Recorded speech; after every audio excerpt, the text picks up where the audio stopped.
starting with, give a huge round of applause for Mr. Rajiv, Dubey, Head of Media at Dabur. Round of applause.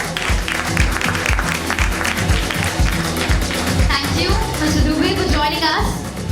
Next up, we have Mr. Vikram Sakhuja, Partner and Group CEO, Media and OOH, Madison. One round of applause.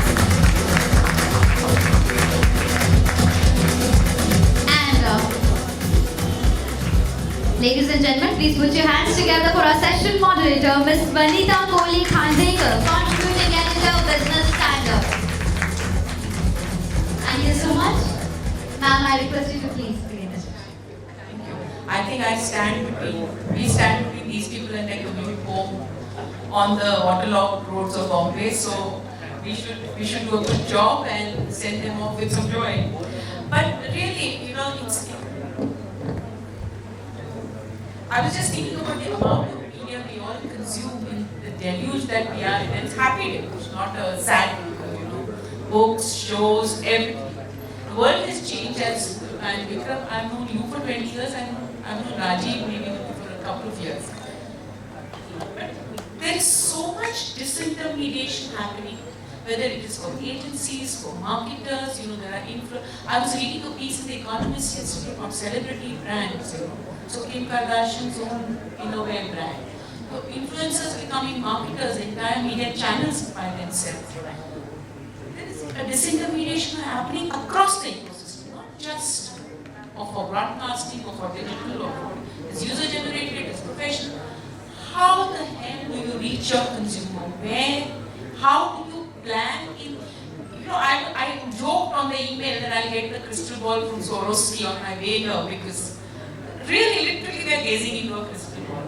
But आप plan कैसे करते हैं? How the hell do you figure out that this is where my consumer? Because they are splintered all over the place. So Vikram, I think like the money man, Mr. Money Man speak because we are the guys who are the recipients of the money. So you're talking about the influencers turning to marketers. We have the biggest example in this country. An influencer turned into a marketer. Swami Ramdev, there's nobody, no one bigger than him, in this whole country. One day he just took out a product and said, here it is. I like the way you said Swami Ramdev, you used Baba Ramdev. So that's how his interest interleaved. That's how his interest by his people. So, the world today I think is become very confusing right now. That's all I can say. So earlier it was very easy when I started working. I think all three of us, around that time when we started working at that point in time, it was very easy.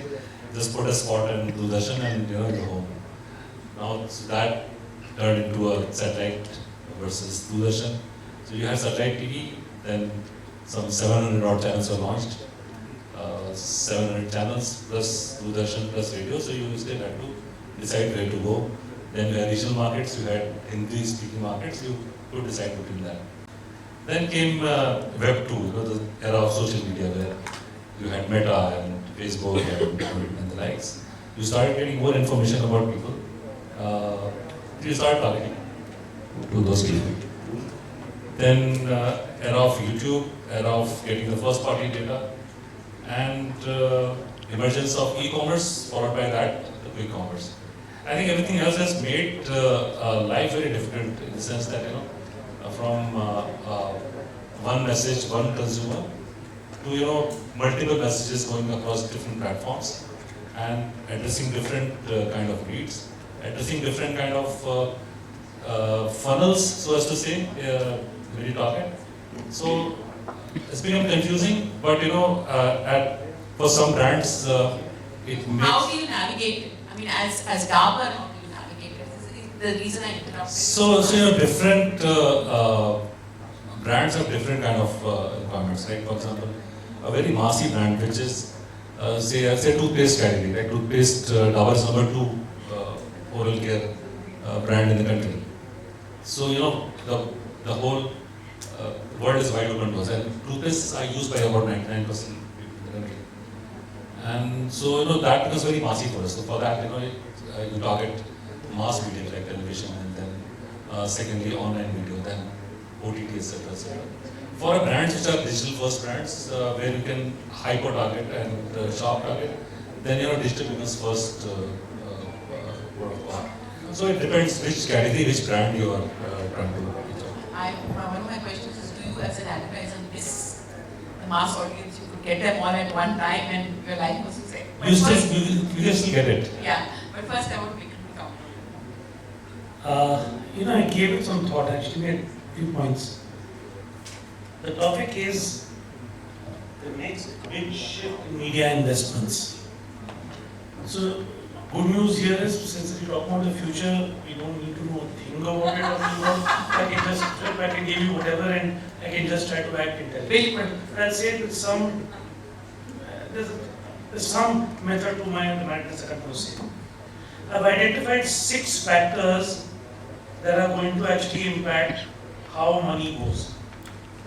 The first one, it's a very basic one, which has always happened that way. Money chases eyeballs. So there's a lady called Madison, she's been doing this for a long time, and of course, eyeballs are a function of reach and time spent. Obviously, if you just go by this token, you'll find that yes, TV and print and have a certain role, but their role will, their share will decline as digital share will go up. At a very, very vanilla level, out of home is one which is going to remain insulated right through, because time spent and reach will always be high.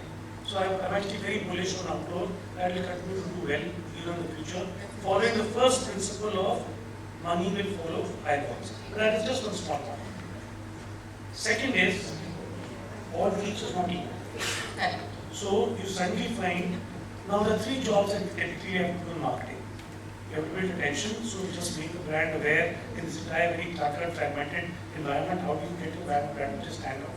Second is you have to build memory structures for your brand.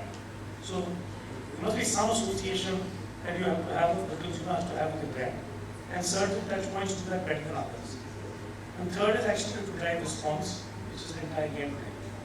Now, you will find that this is where premium comes in for certain reach. If I've got attention, by God, impact will have a premium. So IPL kind of things will continue to have a good premium that you have. Eyeballs, yes, all will chase eyeballs, but you pay significant premium for the impact kind of things. And we can talk more about what is impact and where does impact come from. The third part is, and now this one is interesting, the old marketing playbook has changed. The marketing playbook, the way we understand it, has typically been written by the FMCG players. They've really written it. I mean, they were 50%, 50%, 25%, or 33% total ad X. So this is, and all the legacy marketers, the marketing gurus really came from FMCG. Their entire playbook used to be, let's maximize reach, get a message out there, remind the Vanita, you keep on doing it on a regular basis, and people come and buy. That playbook is not working. In this entire world called consumer journey, there may be a lot of areas, influence points are increased in many ways. So I think a big thing was the global CMO, he was saying we changed our playbook from driving penetration at scale to driving desire at scale. Or somebody like a lever to say penetration at scale to desire at scale is a very big scale. Sorry? I thought. So, penetration is a lead story, desire is completely different. That's where you actually have to use attention memory and response structures completely different. If you go down that route, you will suddenly find a whole lot of the other parameters that come in with social, creator economy, all of those, they will come up. Fourth is, right till yesterday, we were saying branding and performance are 2 ends of the spectrum. And we are saying, we were lamenting that branding has given way to performance, where are we headed? I used to say that when I joined, ages back, 40 years back, I joined marketing, my colleague joined sales, the 2 were completely different. In today's day and age, branding is marketing and performance is sales. I think that's very old way of thinking. Today, people are talking through the funnel. People are saying that whatever is happening now, you can do as much discovery on Amazon. You can take the data from Zepto and feed it and put an ad out there and actually drive some kind of consideration. So, entire thing to say that what is happening at the storefront is going to be non-branding is, I think, completely wrong. And the minute you open yourself up to saying that branding and performance is all part of one continuum, it's going to open up a completely different avenue for where money is going to go. And marketing is going to get more local. Earlier we were talking about mass marketing, now increasingly it's going to get local and hyper-local. And that in itself is going to give a whole lot of strength. So if you just go one layer below each of the 5 or 6 points I've made, you will automatically see where is the money leading. No, fair enough. And I hear you on each one of them. But one of the things, and Rajiv, if you remember, we were just discussing this, that one of the things of all this, and I agree, the age of the mass audience is finished, all this splintering is, marketing has become very, communication has become very efficient. Hyper efficient, hyper local in every which way, and it's becoming more and more so. Is it losing the ability to therefore help categories expand markets? Because this is something I was sharing with Rajiv, and the example was from a film problem. I don't know how relevant it is for FMCGs or durables, but this global analyst was telling me that it has become so digital and so efficient that say a Mission Impossible, which is the marketing is only targeting the people who are likely to watch. That's how the whole funneling system works. What happens to the 20? The serendipity. Am I pronouncing it right? Serendipity goes out of market. Now, are we missing an opportunity to expand markets? Because everything is being performance driven. Sorry. No, why are you saying that just because you have the tool to target doesn't mean you need to do it? No, I can either target people one at a time or in cohorts. Thank you so much. I can either market people in one at a time or in cohorts, but I can do broad targeting. I can do broad targeting, look for signals, whatever. The point is, it's up to me. So, don't try to understand your question. If you want to develop a category, of course you can go mass. So what is the playbook for the online commerce digital first businesses? They start by going who's in the market and actually the performance marketing grab them. Then they go and expand the top of the funnel so we could have more people coming in and then they channel them. So it's pretty cool. I don't know if that's how it's happening. Rajiv, you want to? He's lost it? No.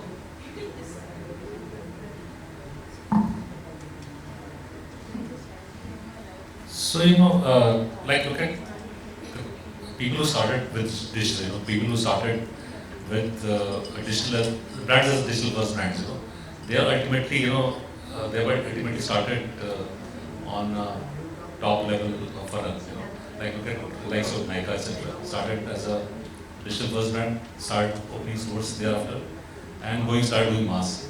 So the way they started is very different from the way we started. We started from top of the funnel. We started with, say, everybody in this country is our audience. A brand like Dabur, which is present in almost 80% of the households. Our toothpastes are present in about 55% of the households. Our honey is present in 20% of the households in the country. So that's the number. Those are the numbers we're talking about. So for them, one is that the top of the funnel always remains very important because you have to keep recruiting new consumers. For especially brands like Chyawanprash, etc. For brands which are digital first brands, you still need to go start with the performance route and then go up the funnel. Say that in the sense that it's just the rewards of what we see in the traditional marketing setup. I'll give you an example. We launched a brand called Apple Cider Vinegar. It was digital first brand, first launched on Amazon platform. Later expanded it to other platforms, and then we went to modern trade, and then we went to general trade. It was just like us. Usually it used to be very different. We used to launch first in the modern trade, in the general trade, then go to modern trade and see that this is going to work there as well. Then go and do digital. It's changed completely. So brands and categories, it depends what is working for you. For mass brands like ours, top of the funnel is still very important. And high growth platforms, which are quick commerce, for example, is again very important because it's growing at about 100% regularly. So you do different kind of targeting for different kind of categories. At this point, I just have one question, and then I'll ask if anybody has questions, please raise your hands, and we'll come back to you. But you said this, that a lot of the thinking on how we plan our communication the contextualization has come from FMCGs. Now the categories are only different. You're talking about online retail, you're talking about BFSI. So is that relearning happening? And if I was to ask both of you, what are the 2 or 3 big trends that you see as far as looking at not just media investments, I would say the whole communication plan, because the way I see it, there are lots of interesting things happening, but I can't see a larger sort of aggregation of things. And maybe I'm coming from the mass audience era. So if there are 3 trends, 2 questions here, 3 trends that you see, and is a lot of our thinking contextualized by FMCs? And this is actually Vikram's question. Vikram has planted it in my head. Yeah, so obviously contextualization of your messaging is obviously is very category specific, brand specific, and for FMCG, one of the biggest examples is that you first started with communication. For example, I'll tell you talk about my brands. My brands have different communication for the same product happening in different markets. For example, Dabur Red toothpaste is number one oral care product, bigger than Colgate in Tamil Nadu, in Andhra Pradesh and Odisha. We've become number one, and we have not become number one just because we tried to say the same messaging which we see in the rest of the country. We had a differentiated communication, very localized. Packaging was very localized, and that really worked. So that is one level of hyper targeting, that is regional based, but that is again targeting at top of the funnel. Go down to smaller brands like which are say available in very small geographies and say fewer regions. There it becomes very important to hyper personalize and go to a very short time. I have to look at some key trends. One is, I think, marketing will become a little bit more local. So from mass to local is one trend. I think the way the entire evolution of the TV screen is, that's going to change from increasingly what we are seeing today is a TV screen as pay TV, FTA, and now CTV emerging. I'm seeing pay TV shrink and FTA and CTV becoming the future at some point. I'm seeing at this point in time,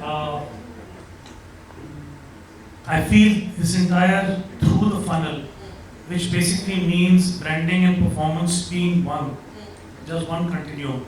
I think there's going to be a move there. So that is a part where you're going to be doing mass marketing. You'll also be collecting data, the entire CDP. People used to come and ask, CDP is meant for really like finance, I can understand cars, I can understand, why do you need it in an FMCG? But it's actually pretty useful, because if you can pick up data from anybody who's interacted with your brand assets. If you got sales data, fine, but even if you don't have sales data, anybody who's interacted with your ads, social media sites, whatever, websites, anything that you have, and you are able to then mix that with some other data, take e-commerce data and put the two together, target people. There's so much more that can be done. So that is the way the entire through the funnel thing is going to happen.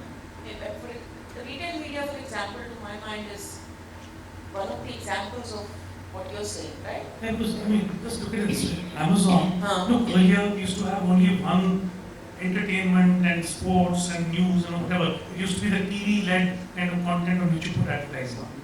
Meta came in and changed the entire thing and put on one totally different platform called social.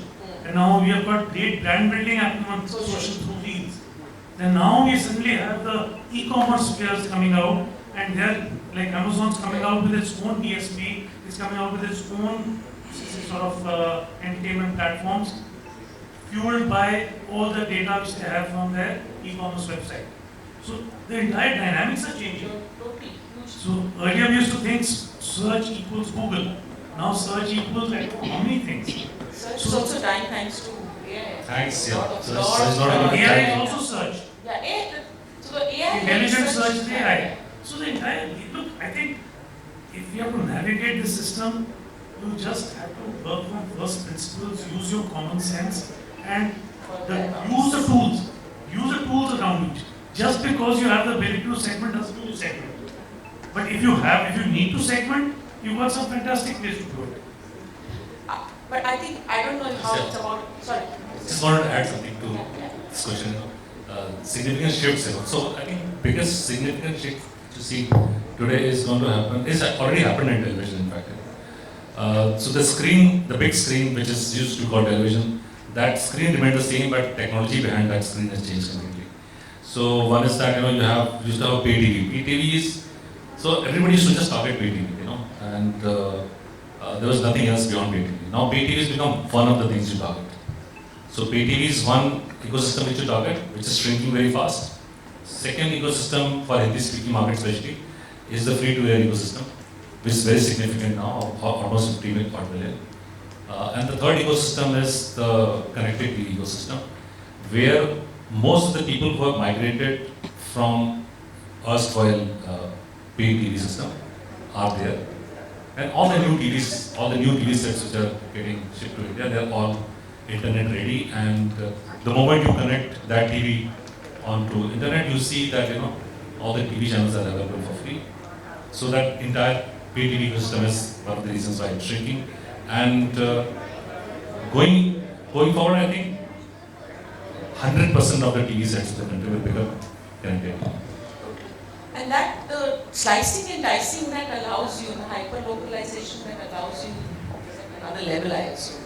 Assuming that the data is consolidated at some level, metrics is a question there. I don't know how you will consolidate those metrics. Questions, anybody? Yeah, please identify yourself.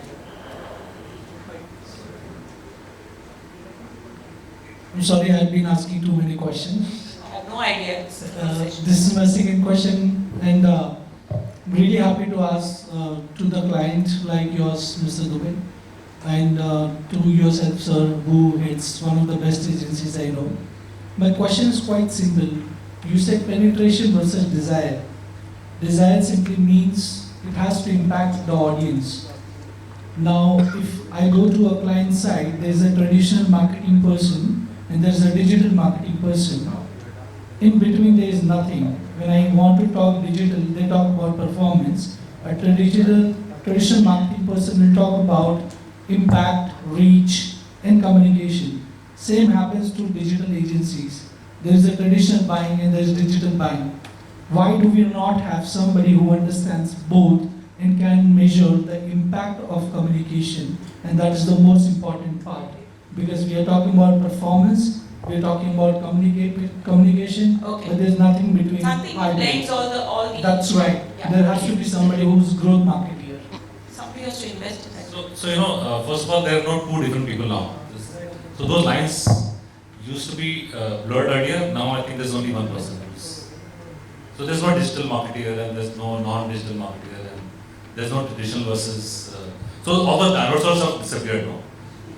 So meteors fell on the earth and all those dinosaurs disappeared one day. So there's only one definition. It's only one marketeer. If I go to Marico, I find there is a digital marketing person whom I So need to talk those to. And there's a traditional those marketing placeholders may still exist. Yes. But look at the person who's running the company. In his mind, I think all those walls have disappeared. What he's asking is probably a practical dilemma. I don't know, Vikram, do you? No, I think Rajiv is absolutely right. Look, there are two things. One is at a planning level, the person who's thinking about the strategic plan for the brand. It is incumbent on that person to be a high-grade planner. He needs to follow the consumer, and if the consumer is right now going to watching TV, reading newspaper, online social media, and then e-commerce. As a media touch point, that strategic planner must be comfortable with all. The part where you always have specialists will be in the execution. So in say a Madison, or at least we're trying to get increasingly into a place where the planners are able to talk this hybrid language. However, when it comes to implementing it, you need platform specialists. You need a Google specialist, a Meta specialist, an Amazon specialist, how to use the tools on those, how to implement plans to get the best results. That will remain to some extent expertise. So there, on implementation, you will have platform experts. But the planner needs to be more of a hybrid. You gentlemen? Yeah, over here, yeah. Thank you. I'm Vasu from Redmond, Hyderabad. Just a quick one. Raja Ramana of MasterCard for over a decade has been saying there's no digital marketing, it's marketing. My question is, there's been a lot of papers published over the last year and a half from Kantar, from Nielsen, Harvard Business Review, and we've also had discussions this afternoon about brand and performance, which I'm loosely affiliating to Tofu and Bofu. So my question to you is, what is a crystal gazing to the mid-funnel? Where do you think mid-funnel and what role does mid-funnel have to play in the future?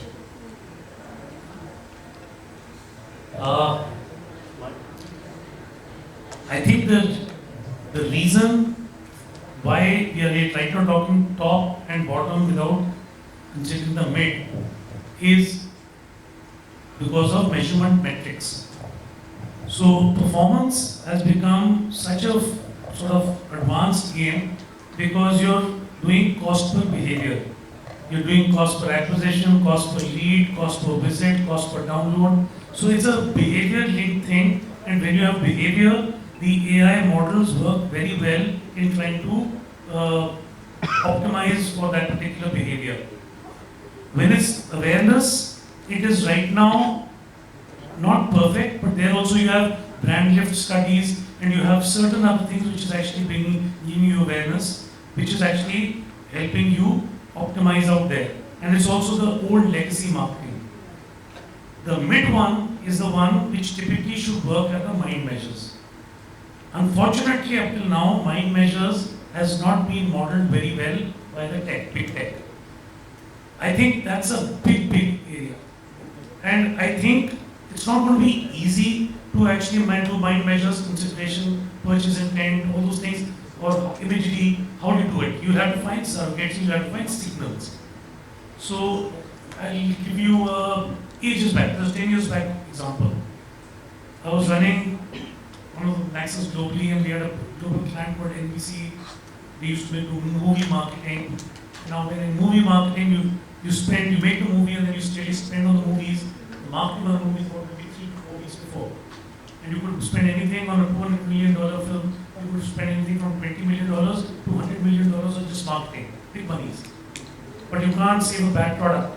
How do you know whether or not you're supposed to actually put money behind it or not? We look for signals. So when YouTube trailer, when you release it, views was not sensitive. But when anybody sees a trailer and then shares it, that became a real predictor. So I am a firm believer of if you can find a signal, or if you can find a lead indicator, if something will lead to something, this entire thing of heart and mind, if you can find some kind of a surrogate for that, that's when the middle funnel will explode. Until then, we will have to go on stuff like engagement, full views, clicks, go to websites, time spent. Some of them are good, some of them are not so good. Rajiv, you want to add something there? I'm just reminded of Rajnikant movies, you know. So whenever they are released, they have a trailer release first, you know. Yeah. And that trailer release is ticketed. I think that's the first way of checking whether the movie is going to do well or not. And it always says, imagine there's no other measure like that, you know. Christopher Nolan's next film, and what is it? Yeah. They have started selling tickets 24 months or 12 months in advance. Yeah. And people are buying those tickets. So I think there's a lot of place for instinct in this whole thing, but we didn't come to that particular point. And that was the point about the film marketing thing. I think thoda sa instinct is totally going out. Serendipity and instinct are totally going out of the window because performance has become so.